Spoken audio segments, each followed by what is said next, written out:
नमस्कार दोस्तों, कैसे हैं सभी लोग। उम्मीद है कि सभी लोग अच्छे होंगे। जैसा कि आप जानते हैं, हमारा पहला लेक्चर जो था इसका बहुपद का वो हो चुका है, जिसमें सिर्फ मैंने बेसिक कराया था।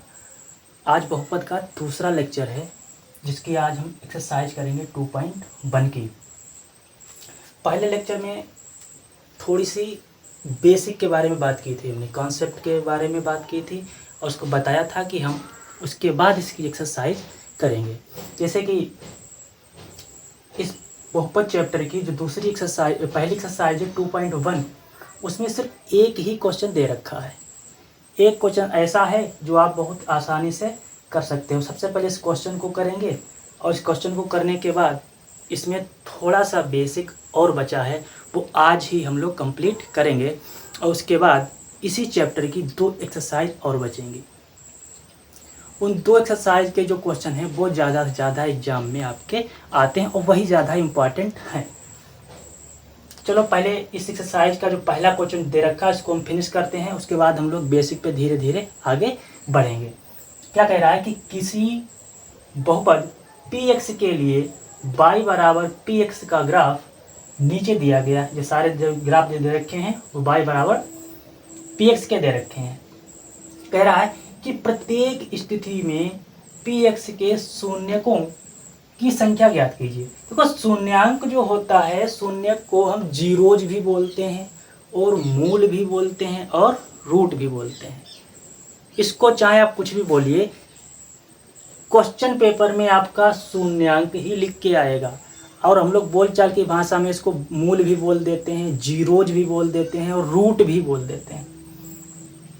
तो मैं सबसे पहले आपको कुछ दिखाना चाहूँगा। जैसे जो हमारा कोई एक कोऑर्डिनेट होता है, जरा देखो इसको ध्यान से। ओ हमारा कोई इंटरसेक्टिंग पॉइंट होता है, राइट। जे वाली एक्सिस होती है वो एक्स अक्ष कहलाती है, जे वाली अक्ष वाई अक्ष कहलाती है। इधर वाली जो होती है वो एक्स डैश होती है, क्योंकि जिधर माइनस में होती है। और नीचे वाली जो होती है वो वाई डैश होती है, जिसमें सब प्लस की वैल्यू होगी। इसमें भी सारी प्लस की वैल्यू होगी। नीचे जितना हम बढ़ेंगे वो सारी की सारी माइनस की वैल्यू होगी। तो इसी में से जो 4, 5, 6 ग्राफ दे रखे हैं और इसी में से पूछ रहा है कि जो जितने भी कट कर रहे हैं ग्राफ, पूछ रहा है कि इसमें जीरोज कितने हैं। ठीक है, तो सबसे पहले हम पहला क्वेश्चन सॉल्व करेंगे। इस पहले क्वेश्चन को देखो, ज़्यादा ध्यान से देखना। एक क्वेश्चन इसके 2 कराएंगे, उसके बाद अपने आप 4 के चारों क्वेश्चन कर लेंगे। देख कितना आसान क्वेश्चन है, जरा देखना। क्या कह रहा है कि px के लिए y बराबर px का ग्राफ पूछ रहा है। ठीक है, चलो देखो, जो ग्राफ y का दे रखा है इसमें देखना जरा। इस क्वेश्चन को मिटा देते, उसके बाद ऊपर आपको लगा के दिखाते हैं, जरा देखना।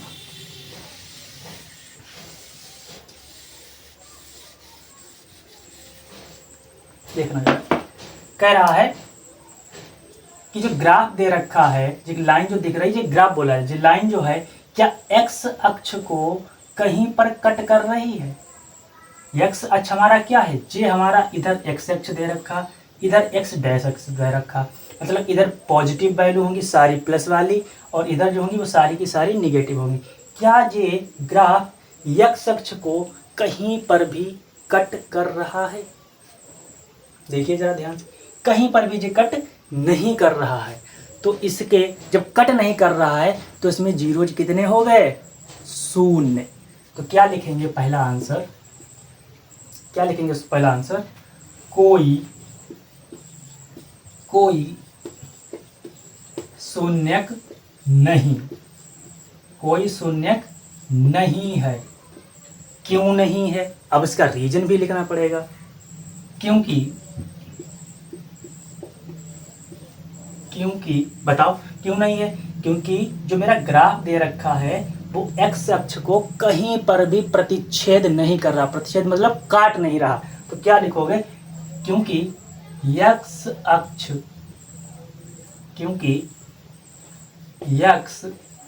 अक्ष का ग्राफ, एक्स अक्ष का ग्राफ, या ऐसे लिख दो, एक्स अक्ष को एक्स अक्ष को प्रतिच्छेद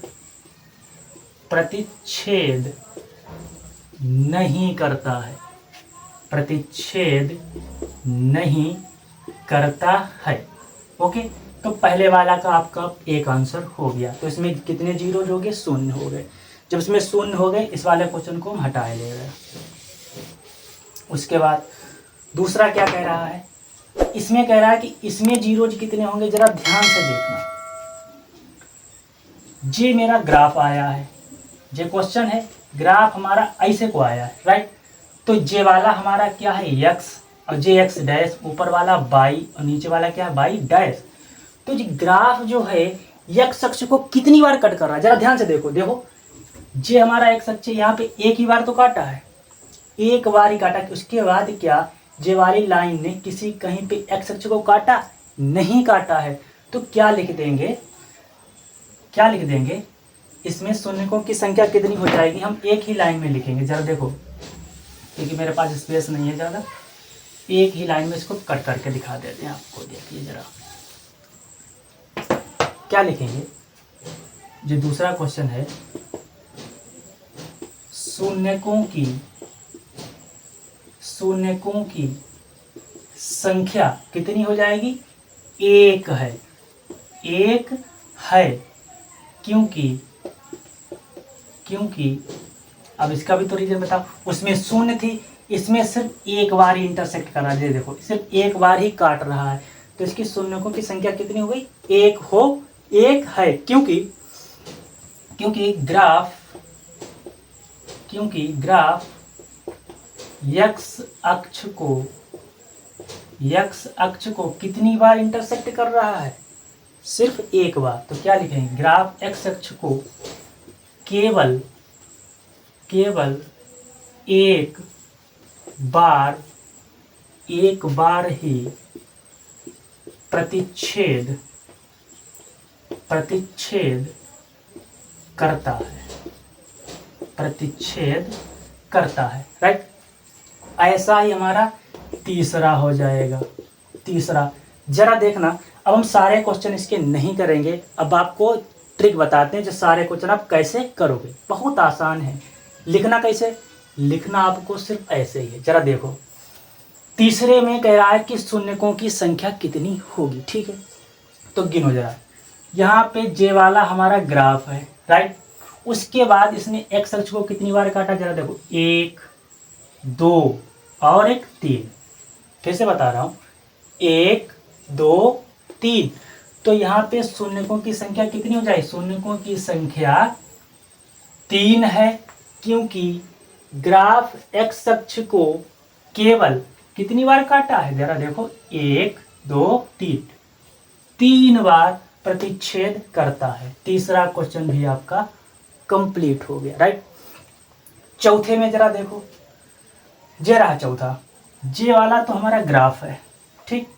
अब जरा देखो यहाँ पे कितनी बार कट कर रहा है? 1 और 2 बार कट कर रहा है।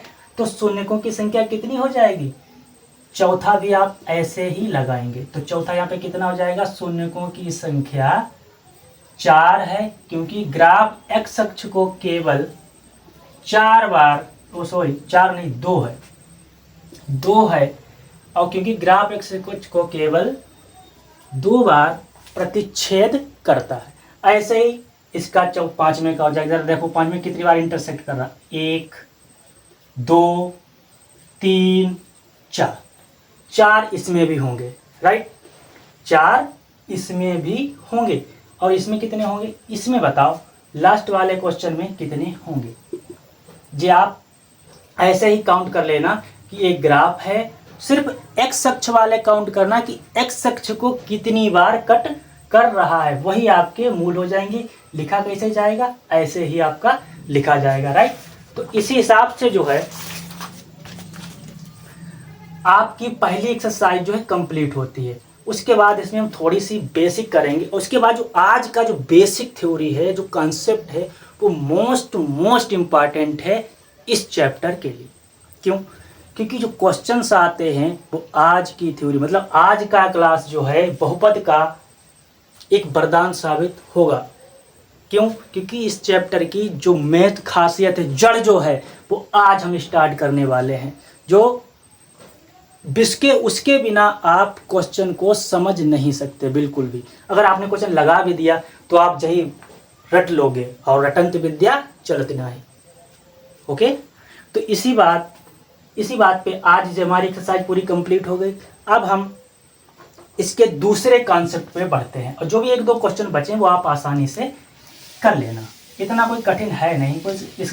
इस एक्सरसाइज को हम कराने के मूड में नहीं थे, क्योंकि ऐसा कोई भी बच्चा नहीं होगा जो इस छोटे से कॉन्सेप्ट को ना समझ पाया हो और जो ना कर पाया। फिर भी मैंने आपको करा दी। 4 या 2 क्वेश्चन बचे हैं, आप उसको आसानी से कर लीजिए। अब इस चैप्टर की सिर्फ 2 एक्सरसाइज बची हैं, एक 2.2 और 2.3, जो खासकर बोर्ड एग्जाम के लिए इम्पॉर्टेंट है। मगर उससे पहले हम जानेंगे कि उन दोनों एक्सरसाइज में ऐसा क्या है जो हमको बार बार उसको ना पढ़ना पड़े। अगर आपने आज का वीडियो बहुत ध्यान से देख लिया तो हो सकता है जीवन में कभी भी आपको पॉलिनोमियल के बारे में जानने की ज़रूरत नहीं पड़ेगी। जब कभी भी आपको कहीं पर क्वेश्चन दिखाई देगा और आप फटाक से फटक जाओ कि इसमें मूल निकालने हैं कि द्विघात समीकरण बनाना है, आखिर ये फार्मूला हम लोग लिखते हैं, ये डेवलप कहाँ से होते और क्यों होते, किसके लिए होते। और चाहे फिर वो कोई सा भी आपको क्वेश्चन दे, चाहे मूल पूछ ले, चाहे पूछ ले कि मैंने आपको कोई 2 मूल दे रखे हैं, आप हमको कोई बहुपद बना के दिखाइए। ठीक है, तो सबसे पहले आज हम इसकी कॉन्सेप्ट की शुरुआत करेंगे। दूसरी हेडिंग हमारी हो जाएगी बहुपद के शून्यक। बहुपद के शून्यक,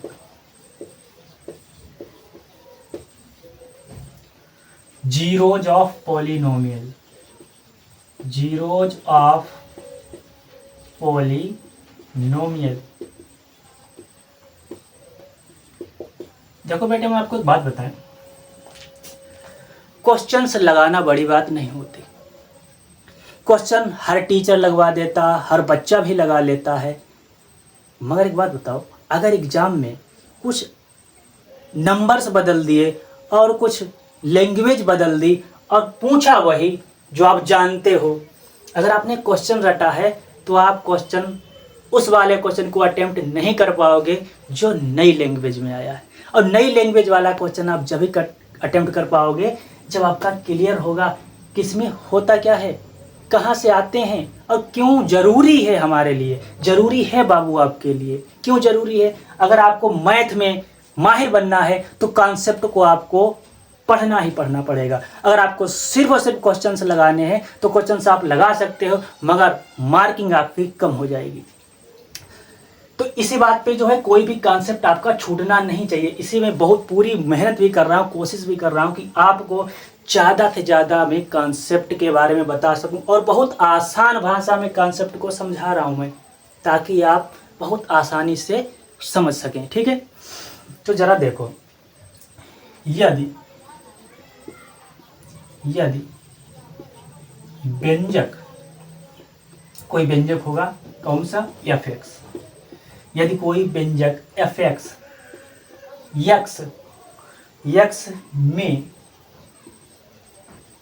यक्स में बहुपद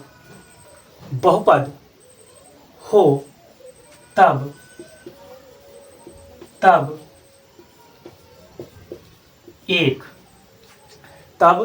एक वास्तविक संख्या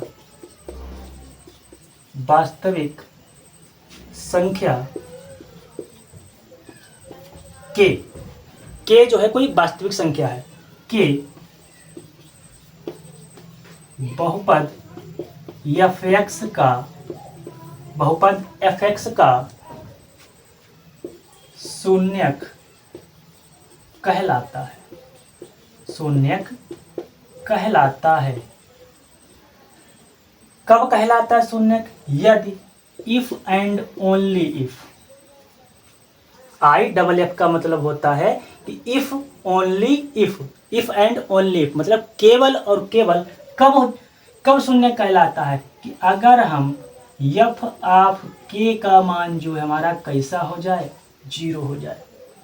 अब इसको हम एक बार फिर से समझते हैं कि आगे जी कहना क्या चाह रहा और इसका मेन मकसद क्या है। कह रहा कि यदि कोई व्यंजक, मान लिया कोई व्यंजक उसने दे रखा fx, हमें नहीं पता क्या है, कि x में बहुपद हो, ठीक है, तब एक वास्तविक संख्या के कोई भी एक नंबर होगा, कौन सा होगा, वो रियल नंबर का होगा, जिसको बोलते हैं वास्तविक नंबर, वास्तविक संख्या के बहुपद fx का एक शून्यक कहलाता है। कब कहलाता है, चलो इसको हटा ही दो, लिख ही दो, केवल और केवल, केवल और केवल कब कहलाएगा, जब हम उस x की जगह जो k होगा, k जो मतलब हमारा वो रियल नंबर होगा, जब वहां पे हम रखेंगे और उस पूरे बहुपद का मान 0 हो जाएगा, तो हम कह देंगे जो भी जो मान दे रखा है जे उस बहुपद का एक मूल है।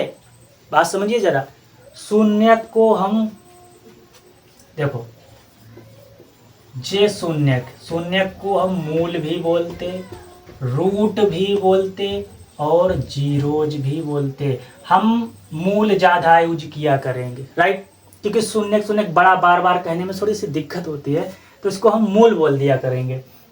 तो एफ आपके कैसा हो जाएगा, हमारा 0 हो जाएगा। कैसे हो जाएगा, जरा इसको एग्जाम्पल से समझते हैं। देखो पी ऑफ एक्स, ठीक है, 3x + 5 ये कोई हमारा एक बहुपद है, राइट, और माइनस का 3/नहीं, माइनस का ही ले लो, चलो माइनस का 5/3 ये कोई बहुपद है, और माइनस के 5/3 जो है ये कोई मेरा के है। के जानते हो क्या लिखा था, के जो है मेरा कोई वास्तविक संख्या है, ठीक है, कि कोई बहुपद दे रखा हमको और उस बहुपद का एक मान दे रखा माइनस के 5/3 और पूछ रहा है क्या माइनस का 5/3 इस वाले बहुपद का क्या एक मूल है। हमें नहीं पता मूल है या नहीं है। अगर मैंने इसको सॉल्व किया, अभी सॉल्व करेंगे, अगर वो 0 आ गया, कैसा आ गया, 0 आ गया, तो हम डायरेक्टली और प्रूफ के साथ कह सकते हैं कि जो भी मान दे रखा है माइनस के 5/3 इस वाले गिवन पॉलिनोमियल का एक मूल है। कैसे, जरा देखो, यहाँ पे क्या लिखेंगे कि x बराबर माइनस के 5/3 रखने पर, ठीक है, जो मान दे रखा है, हम जहाँ जहाँ x होगा हम माइनस के 5/3 रख देंगे। जरा देखो, p माइनस के 5/3 रख दिया और 3 गुणे माइनस के 5/3, जो ब्रैकेट में इसको कर लेंगे, क्यों, क्योंकि जो माइनस में है, और प्लस के हो जाएंगे 5। इस 3 से 3 जो कैंसिल, तो p बराबर p माइनस के 5/3 बराबर यहाँ पे कितना बचेगा, माइनस के 5 और प्लस के 5, तो p माइनस के 5/3 माइनस प्लस कैंसिल आ जाएगा 0। आ गया 0। जब 0 आ गया है तब हम क्या लिख देंगे कि अतः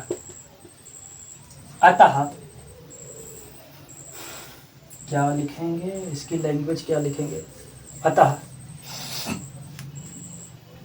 x बराबर माइनस के 5/3 बहुपद p ऑफ x, कितना p ऑफ x दे रखा, 3x + 5, 3x + 5 का एक मूल है। देखो कि कोई एक बहुपद होगा, उस बहुपद में कोई 5/3 एक नंबर दे रखा होगा, बोल दिया कि ये वास्तविक संख्या है, ठीक है। अब पूछ रहा है क्या आज 5/3 माइनस का 5/3 इस बहुपद का मूल है। हम कहे यस सर बिल्कुल है। जैसे इसको हमने x की जगह पे माइनस के 5/3 रखा और सॉल्व किया और हमारा आ गया 0। और कभी भी कोई भी मान दे रखा, कोई सा भी बहुपद दे रखा, जैसे उसमें हम x का मान लगाएंगे और जैसे हमारा 0 आ गया तो हम डायरेक्टली कह दें कि हाँ ये इस बहुपद का एक मूल है। क्लियर? इसमें तो कोई दिक्कत नहीं होगी। चलिए अब हम जानते हैं कि बहुपद और शून्यांकों के बीच संबंध क्या होता है। संबंध तो सबका होता है, जैसे हमारा संबंध मेरे पापा का, मेरी मम्मी का, मेरे भाई का, मेरी बहन का, सब हमसे संबंध है। ऐसे ही मूल और बहुपद का भी संबंध है। हर चीज़ का किसी न किसी से संबंध रिलेटेड होता है। तो संबंध को हम जरा पढ़ते हैं। अब वो इस चैप्टर का मोस्ट इम्पॉर्टेंट कॉन्सेप्ट है, जरा देखना। संबंध बिगाड़ना मत, किसी का भी हो, चाहे मैथमेटिक्स का हो और चाहे पर्सनल लाइफ का हो।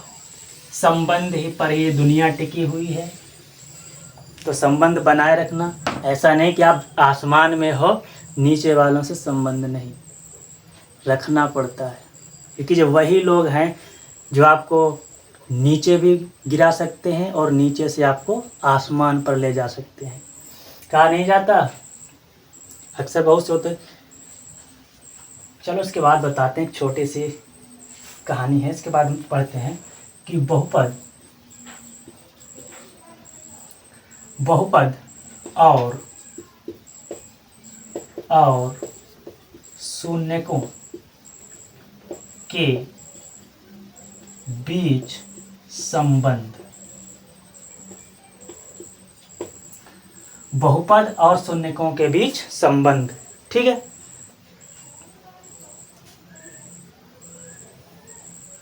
रिलेशन बिटवीन पॉलिनोमियल और जीरो, इनके क्या होते हैं रिलेशन। शून्यकों और बहुपदों के रिलेशन होते क्या है।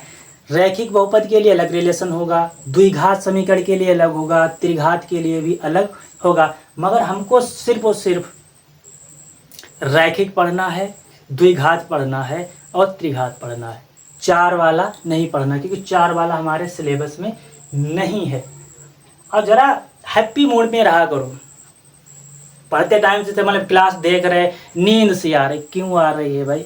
नींद आने की अभी टाइम नहीं है, यही वक्त है आपको कुछ कर गुजरने का। अगर अभी से आपने मेहनत करना स्टार्ट कर दिया तो यकीन मानो जब तक एग्ज़ाम आएगा, जब तक आपका जो रेडी होगा, जब सारी दुनिया किताबों में उलझी हो गई, उस टाइम पे आप मस्ती पढ़ रहे होगे, क्योंकि आपका पहले से सब कुछ रेडी होगा, क्लियर होगा। मगर करते क्या हैं? करते तो ये हैं कि पहले तो मस्ती कर लेंगे, और जब जैसे एग्जाम नज़दीक है, हाय अब हम क्या करें भाई? हाय करने से कुछ नहीं होता। जब करने को था तब तो आपने किया नहीं, और अब हाय करने से कुछ नहीं होगा। तो अभी भी वक्त है, ज़्यादा नहीं, सिर्फ आप 2 घंटे डेली पढ़िए। ओनली 2 घंटे, 24 घंटे में 2 घंटे बहुत होता है पढ़ने के लिए, राइट। क्योंकि अगर सिकंदर बनना है तो मेहनत तो करनी पड़ेगी। अगर सूरज की तरह चमकना है तो सूरज की तरह जलना भी होगा, सूरज की तरह जलना भी होगा। कि कहा जाता है कि सिकंदर किसी हालात के आगे नहीं झुकता, सिकंदर किसी हालात के आगे नहीं झुकता। तारा टूट भी जाए तो जमीन पर नहीं गिरता। मिलते होंगे हजारों दरिया समंदर में, मिलते होंगे हजारों दरिया समंदर में, मगर कोई भी दरिया समंदर में नहीं मिलता। ठीक है, चलो अब इसके आगे कॉन्सेप्ट पर भी पढ़ते हैं। ये पता चले मस्ती में फ्लो के चक्कर में हम भी बह जाएं और आप भी बह जाओ, हमारा कॉन्सेप्ट यहीं पे रहे, संबंध हमारा यहीं पे टूट जाए। टूटना नहीं चाहिए, कंटिन्यूटी इसकी भी रखनी है और इसको बहुत आगे तक ले जाएंगे। जरा देखो, सबसे पहले हम निकालेंगे रैखिक बहुपद के लिए, ठीक है। रैखिक बहुपद के लिए, रैखिक बहुपद के लिए बहुपद शून्यकों और गुणांकों के बीच में संबंध क्या होगा, जरा देखो। यदि के बहुपद p of x is equal to ax plus B. जरा रिकॉल करो, पीछे वाला अगर आपने वीडियो देखा होगा, उसमें हमने लिखाया था कि रैखिक बहुपद होता है वो कैसा होता है, ax प्लस बी टाइप का। ऐसा था कि यदि के बहुपद px is equal to ax plus B, a not equal to 0 का एक का नहीं लिखा, का एक मूल है। मैंने मान लिया कि जो बहुपद हमारा दे रखा है P X A X equal to B, इसका मूल जो है कोई के है, मतलब के जो है इस वाले बहुपद का एक मूल है, क्योंकि ये जनरल फॉर्म है। तो जनरल फॉर्म में हमको इसको ऐसे ही दिखाते हैं। जब इसका मूल है तो इसमें संबंध कैसा होगा हम इसको वो देखेंगे। जरा देखो, तो P ऑफ के, ठीक है, कैसे देखते हैं, जहाँ जहाँ x है वहाँ पर आप k लगा दीजिए। k जो है कोई ऐसा डरने की जरूरत नहीं, सिर्फ k है, लैंग्वेज दे रखी, लैंग्वेज मैथमेटिक्स में डरने की क्या बात। k जो है कोई भी एक नंबर होगा। जब हम क्वेश्चंस करेंगे ये थ्योरी अपने आप ही क्लियर हो जाएगी। मेरे बाबू आप क्यों इतनी चिंता करते हो कि आखिर क्या बवाल हम पढ़ा रहे हैं। बवाल नहीं है, मेरी बात समझने की कोशिश करो। अगर जी आपने कॉन्सेप्ट क्लियर हो गया तो क्वेश्चन तो आप चुटकियों में लगाएंगे। जरा देखना मेरे साथ कैसे लगाओगे। तो जहां कहीं पर भी एक्स देख रखा है वहां पे आप के रख दीजिए। तो रख दिया हमने ए के प्लस पी, ठीक है। अर्थात ए के प्लस बी बराबर, इसको हम 0 लगाएंगे, ठीक है। जब इसको हम 0 लगाएंगे तो ए के बराबर, जब प्लस का भी है बराबर के उधर लाइन चले जाएंगे तो पूरी दुनिया जानती है कि बराबर के उधर हम जाते हैं तो माइनस में वैल्यू हो जाती है। यहाँ से अगर हम के का मान निकालेंगे तो माइनस का बी अपान ए बचेगा, ठीक है। अब कोई रैखिक आपको बहुपद दे देगा और पूछेगा किसके मूल कैसे निकालोगे, तो उसके मूल आप ऐसे निकालोगे। कोई एक नंबर देगा, उसे फटाक से उसमें रखो, उसको 0 के बराबर रखेंगे और x का हो के का हो, जिसका मान पूछे उसका मान फटाक से आप निकाल के दे दोगे। तो इसका फार्मूला क्या बना, अतः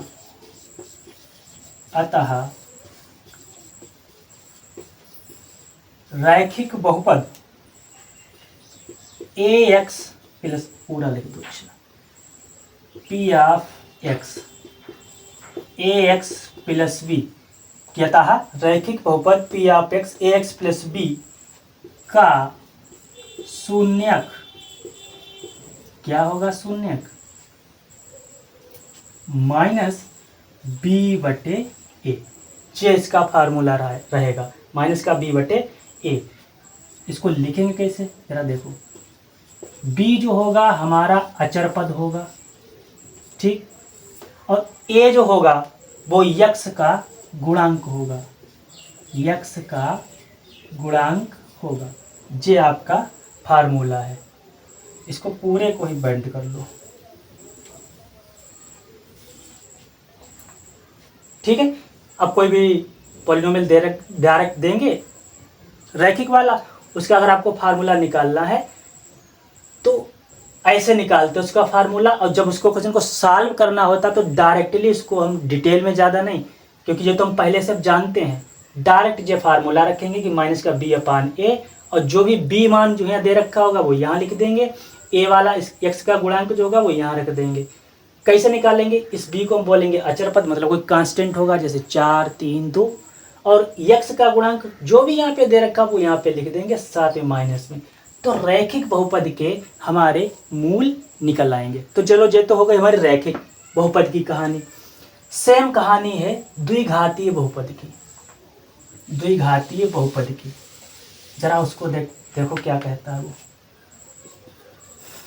द्विघातीय बहुपद, इस ऐसा कर उसको पूरे को मिटा देते क्योंकि द्विघाती वाला बड़ा है।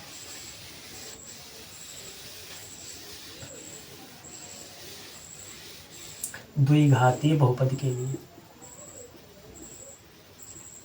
द्विघातीय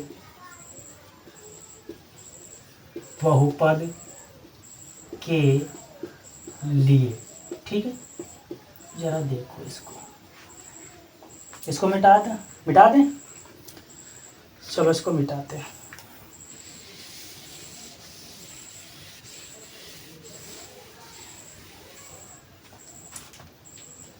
जे इम्पॉर्टेंट भी है। ये द्विघातीय बहुपद इसलिए इम्पॉर्टेंट है क्योंकि जब हम बहुपद में भी पढ़ेंगे और द्विघात समीकरण में इसका हम भर भर के यूज करेंगे और चुटकियों में मान निकालेंगे। सब यही वाला कॉन्सेप्ट वहाँ पे लगेगा, इसीलिए हम इस कॉन्सेप्ट को करा रहे हैं। जरा देखो इसमें क्या कहता है कि माना अल्फा और बीटा, माना अल्फा और बीटा बहुपद P of X A x square plus B x plus C A not equal to 0 के मूल हैं। मान के हम चल रहे हैं कि अल्फा और बीटा जो हैं इस वाले बहुपद के कोई मूल हैं। तब x माइनस अल्फा और x minus beta, x minus alpha और x माइनस बीटा बहुपद के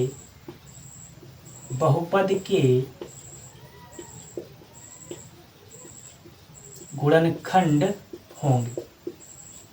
जैसे कोई एक द्विघातीय बहुपद दे रखा होगा, उसके कोई दो मूल भी दे रखे होंगे। जैसे मान लिया अल्फा बीटा हमने मान लिया है, तो हो सकता है क्वेश्चन में 2, 4 दो ही मूल होंगे, कोई से भी मूल हो सकते हैं।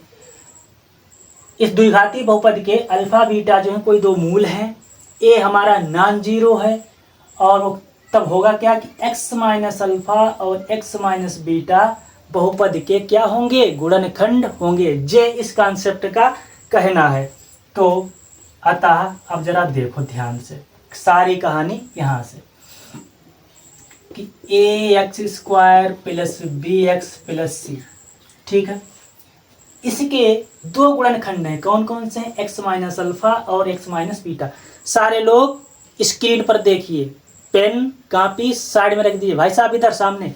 तो क्या हो जाएगा जरा देखो, x माइनस अल्फा जो यहाँ पे मूल दे रखे हैं, x माइनस अल्फा और x माइनस बीटा, और साथ में k जो है कोई हमारा आर्बिट्ररी कांस्टेंट है जिसको बोलते हैं अचर नंबर, ठीक।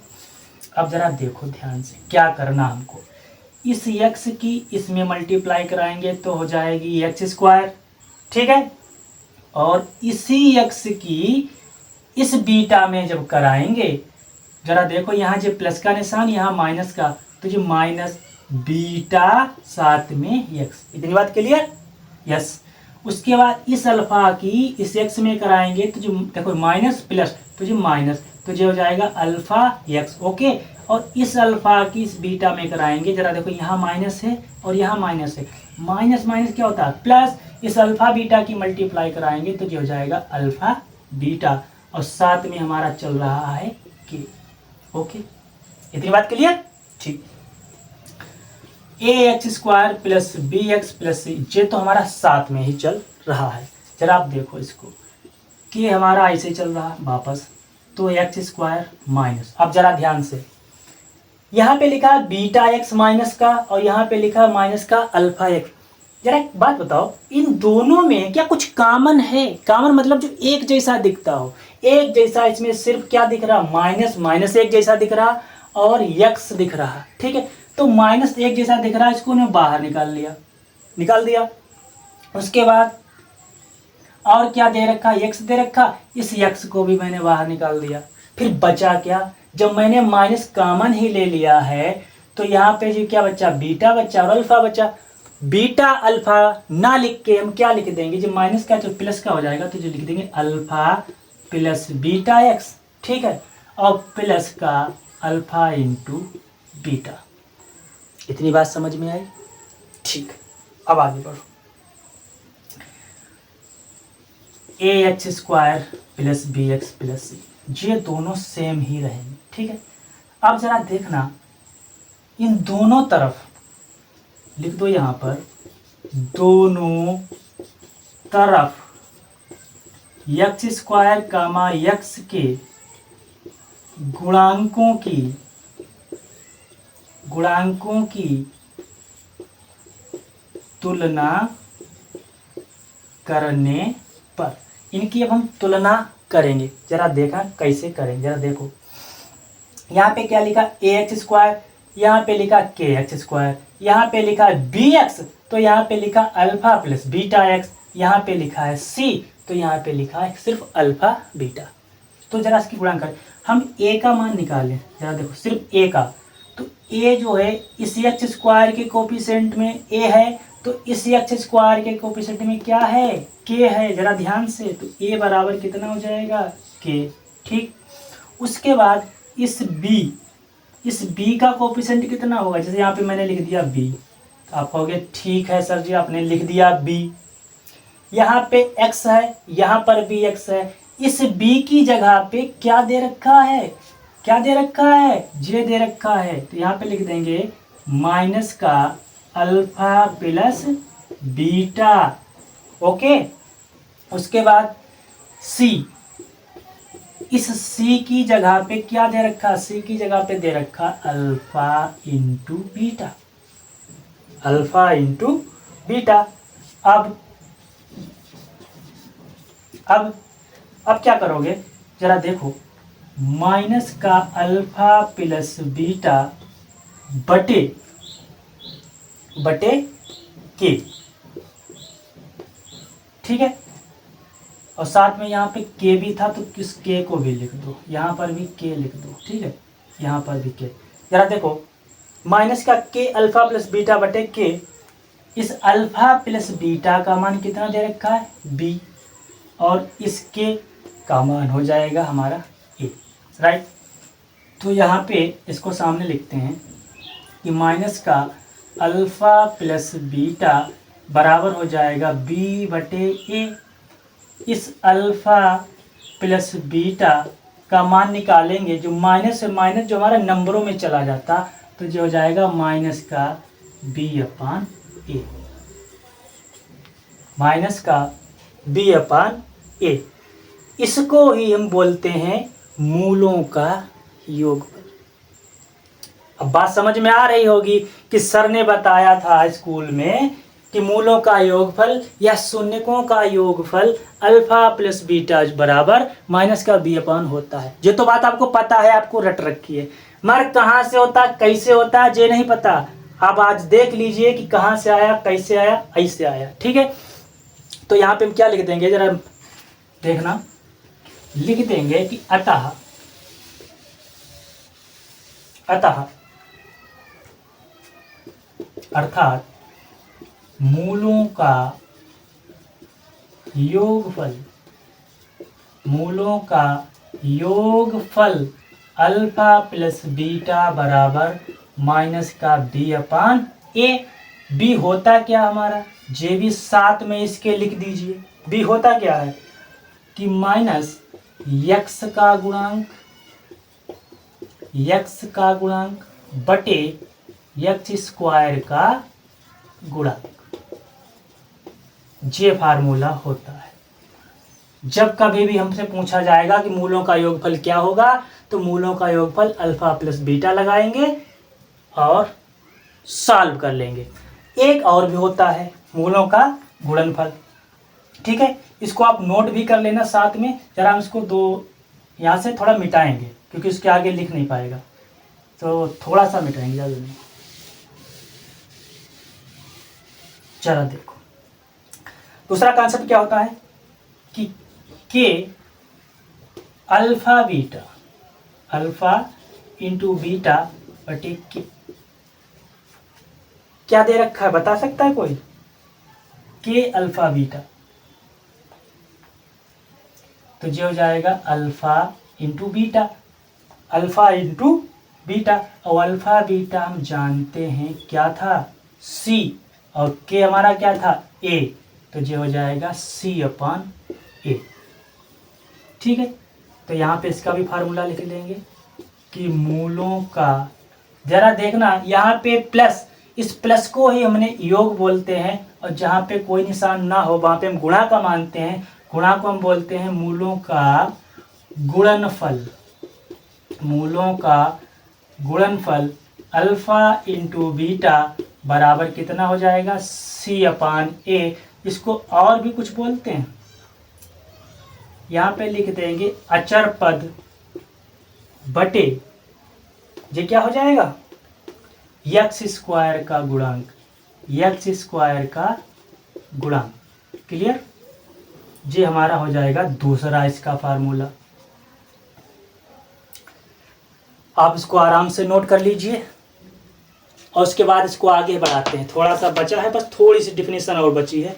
इस चैप्टर को आज फिनिश ही कर देते हैं, खत्म।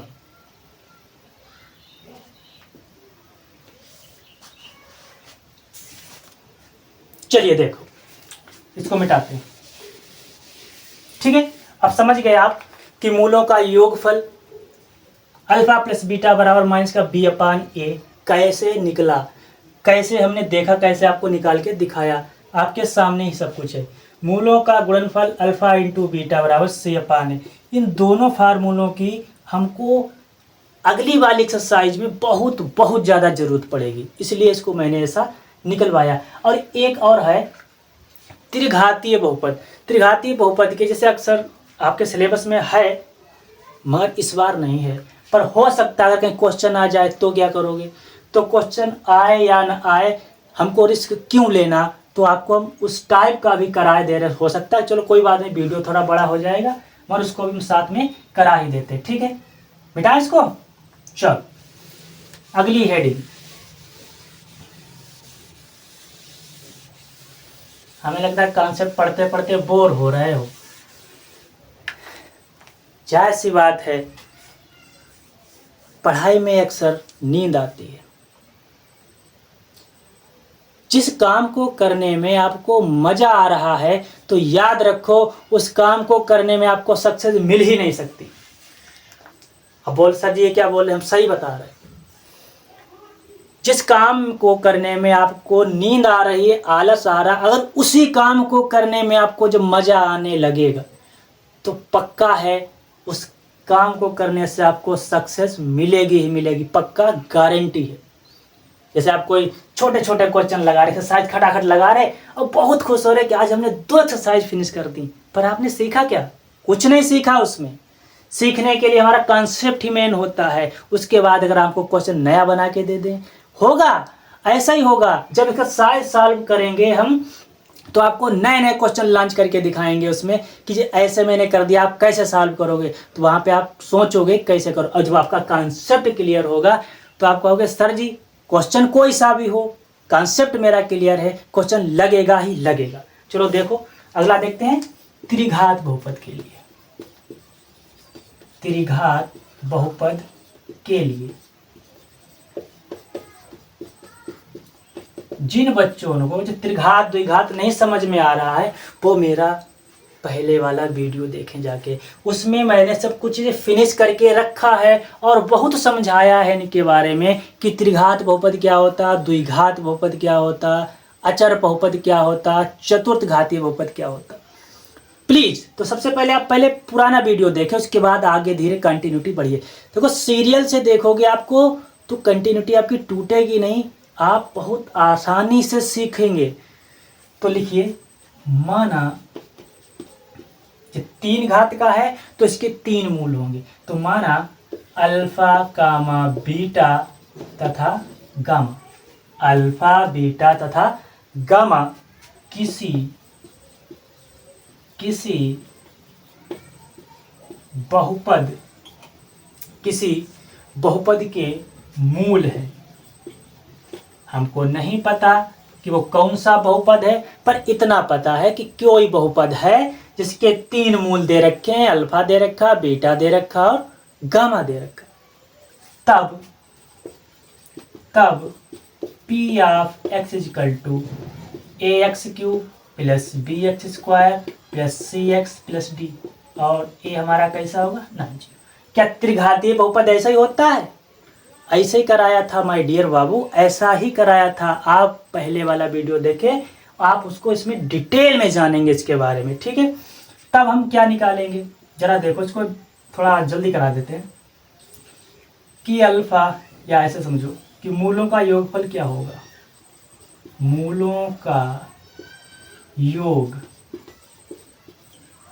क्या होगा जरा देखो, alpha plus beta plus gamma, द्विघाती में सिर्फ अल्फा प्लस बीटा जोड़ा, इसमें 3 है तो alpha plus beta plus gamma बराबर, उसमें था माइनस का बी अपान ए, तो इसमें भी तो वही होगा, माइनस का बी अपान ए ही होगा, मगर तो बी अपान ए है तो फिर इसमें चेंज क्या हुआ, चेंज है, क्या चेंज है जरा देखो, इसमें होगा कि माइनस एक्स स्क्वायर का गुणांक बटे एक्स क्यूब का गुणांक, जे चेंजेस है इसमें, जे वाला इसमें चेंजेस है, जबकि द्विघात में क्या था कि x का गुणांक बटे एक्स स्क्वायर का गुणांक, और इसमें दे रखा है कि माइनस एक्स स्क्वायर का गुणांक बटे एक्स क्यूब का गुणांक, राइट। ऐसे इसका गुणनफल निकालेंगे, तो यहाँ पे निकालेंगे मूलों का गुणनफल, गुणनफल अल्फा इंटू बीटा, नहीं ऐसे नहीं निकालते, इसका थोड़ा सा रिस्की काम है, तो क्या निकालेंगे, alpha beta plus beta gamma plus gamma alpha, जे इसका फार्मूला होगा कि alpha beta plus beta gamma plus gamma alpha क्या होगा कि यक्स का गुणांक बटे एक्स स्क्वायर का गुणांक, तो जरा देखो यक्स का गुणांक कितना दे रखा सी, तो यहाँ पे हम सी लिख देंगे, उसके बाद बोला कि एक्स स्क्वायर का गुणांक, तो एक्स स्क्वायर का गुणांक कितना दे रखा बी, बस जैविक फार्मूला फिनिश हो गया आपका, ठीक। तथा अल्फा बीटा गामा बराबर क्या होगा, माइनस का अचर पद बटे एक्स क्यूब का गुणांक,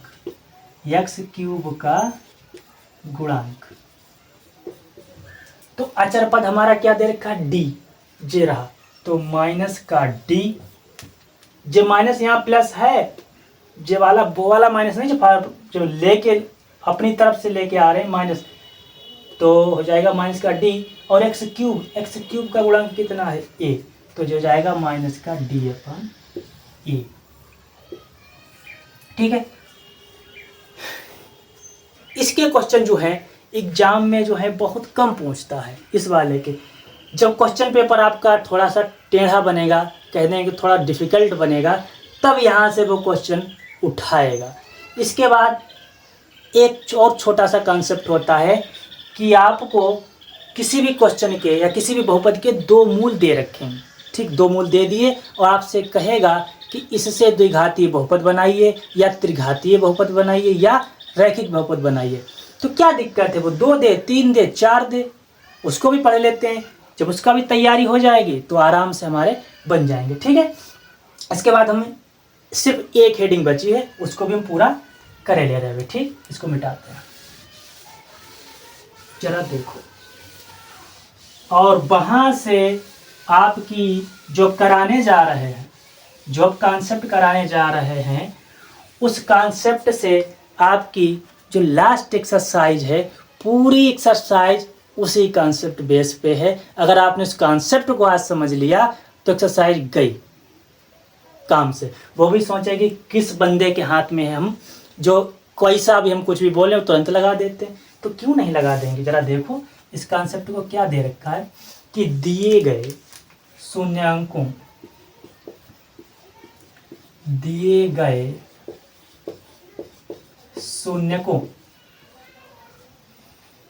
से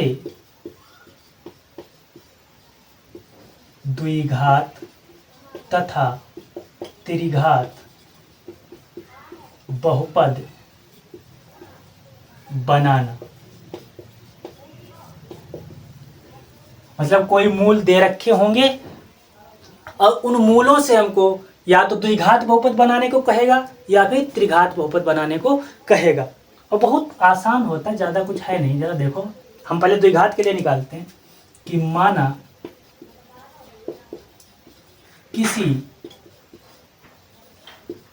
किसी द्विघात बहुपद, ठीक है, माना किसी द्विघात बहुपद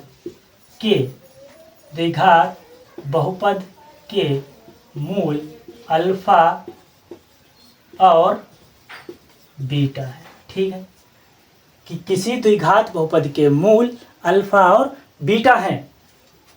कैसे उसका हम द्विघात बहुपद बनाएंगे, जरा देखो ध्यान से। के मैंने बताया कि कोई भी आर्बिट्ररी कांस्टेंट है, अगर इस के को आप ना भी लिखें तो भी कोई फर्क नहीं पड़ता। उसके बाद हम लिख देंगे यहाँ पे एक्स स्क्वायर, ठीक। उसके बाद यहाँ पे लिख देंगे माइनस। फिर यहाँ पे हम लिखेंगे हिंदी में कि मूलों का योग, यानी कि योगफल, इसको हम ब्रैकेट में कर देंगे, साथ में यहाँ पे एक एक्स जोड़ देंगे, प्लस उसके बाद यहाँ पे लिख देंगे मूलों का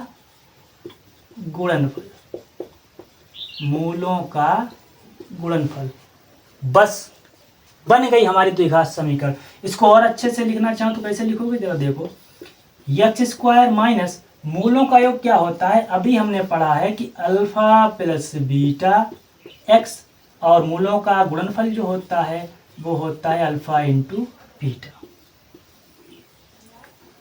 जब कभी भी हमको दो मूल दे रखे होंगे और पूछेगा कि द्विघात समीकरण या द्विघात बहुपद बना के दिखाइए, तो ऐसे बनाएंगे। उनको दोनों मूलों को जोड़ देंगे तो वो हो जाएगा अल्फा प्लस बीटा, और उनकी हम गुणा कर देंगे तो जो हो जाएगी अल्फा बीटा, और सारे दोनों उठा के मान हमको इस वाले समीकरण में रख देंगे तो वो हो जाएगा हमारा द्विघातीय बहुपद बन जाएगा, ठीक है। ऐसे ही हमारा तीसरा होता है कि माना किसी त्रिघातीय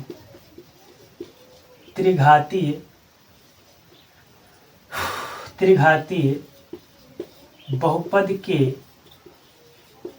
मूल अल्फा कामा बीटा तथा गामा है, अल्फा कामा बीटा तथा गामा है। तब उसमें तीन मूल दे रखे होंगे, कौन से, अल्फा दे रखा होगा, बीटा दे रखा और गामा दे रखा होगा, और हमसे कहेगा कि इसका त्रिघातीय बहुपद बनाइए। तो कैसे बनाएंगे, सेम फार्मूला है इसका भी। तो यहाँ पे क्या लिख देंगे, के, ठीक है। यहाँ पे एक्स स्क्वायर था तो यहाँ पे कितना हो जाएगा, एक्स क्यूब। क्यों, क्योंकि जो त्रिघातीय है तो जो हो जाएगा x cube minus alpha plus beta plus gamma, इसमें तीनों जुड़ेंगे, alpha plus beta plus gamma, और साथ में हो जाएगा एक्स स्क्वायर, फिर प्लस इसमें क्या जोड़ेंगे, alpha beta plus beta gamma, और फिर गामा अल्फा, साथ में एक्स, और लास्ट में क्या हो जाएगा, alpha into beta into gamma. लो, जब हमारे किसी भी बहुपद के तीन जो मूल दे रखे होंगे तो उसका अगर कहेगा कि इसका त्रिघातीय बहुपद बनाइए तो हम ऐसे बनाएंगे। के जो है, के हमारा कोई भी रियल नंबर होगा, के बिलोंग्स टू रियल नंबर, और यहाँ पे हो जाएगा के बिलोंग्स टू रियल नंबर, जहाँ करके लिख देना, जहाँ, मतलब के जो है हमारा रियल नंबर होगा, कहीं से भी बिलोंग कर सकता है, वास्तविक संख्या हमारी होगी। तो आज हमारी बहुपद की जितनी भी थ्योरी थी, कॉन्सेप्ट थी, वो सारे के सारे कंप्लीट हो चुकी है। इसके बाद इसकी दो एक्सरसाइज बची हैं। अब ज़रा देखना, अगर आपका जो कॉन्सेप्ट सब थ्योरी क्लियर हो गई है, अब एक्सरसाइज को करने में हमको वक्त नहीं लगेगा। कैसे, एक क्वेश्चन जैसे आपने लगाया आपको वैसा ही दूसरा दिखाई देगा। आप कहोगे सर जी ये तो सब वैसे ही हैं, यस, सारे के सारे वैसे ही हैं। तो बिल्कुल आपको डरने की ज़रूरत नहीं है, बस आप इस वीडियो को ध्यान से देखना और खूब अच्छे से समझना। जितने भी सारे क्वेश्चन आपके बचे हैं अपनी एक्सरसाइज में, देखना चुटकियों में लगेंगे, बहुत आसानी से लगेंगे। दो एक्सरसाइज हैं इसकी, और दोनों की दोनों हम अगले वीडियो में फिनिश करेंगे, ठीक। आई होप कि वीडियो आपको पसंद आया होगा, अच्छा लगा है। अगर आपको फिर भी किसी चीज़ को लेकर डाउट है तो आप हमको कमेंट में बताइए, हम उसका डाउट क्लियर ज़रूर करेंगे। और जब तक अभी तक अगर आपने चैनल को सब्सक्राइब नहीं किया है तो प्लीज़ चैनल को सब्सक्राइब करें और शेयर करें, लाइक करें और कमेंट करके बताइए हमको वीडियो कैसी लगी हमारी, ठीक है। और अगर आपने अभी तक पिछली वीडियो नहीं देखी है तो प्लीज़ सबसे पहले आप पुरानी वीडियो देखिए, उसके बाद आप आगे वीडियो देखिए, ताकि आपको पीछे से कॉन्सेप्ट क्लियर होते होते तब आगे बढ़े। कि सीढ़ी वाइज सीढ़ी चलना चाहिए हमको, ये नहीं कि आज मैंने बहुपद का देख लिया, पिछले वाला फिर रियल नंबर का पहला देख लिया जाके, नहीं, आपको सीरियल से देखना है। ओके, तो वीडियो को लाइक ज़रूर करें, शेयर करें, और हाँ, चैनल को अगर आप सब्सक्राइब नहीं किया है तो प्लीज़ चैनल को सब्सक्राइब ज़रूर करें। मिलते हैं नेक्स्ट वीडियो में, जब तक के लिए धन्यवाद, नमस्कार।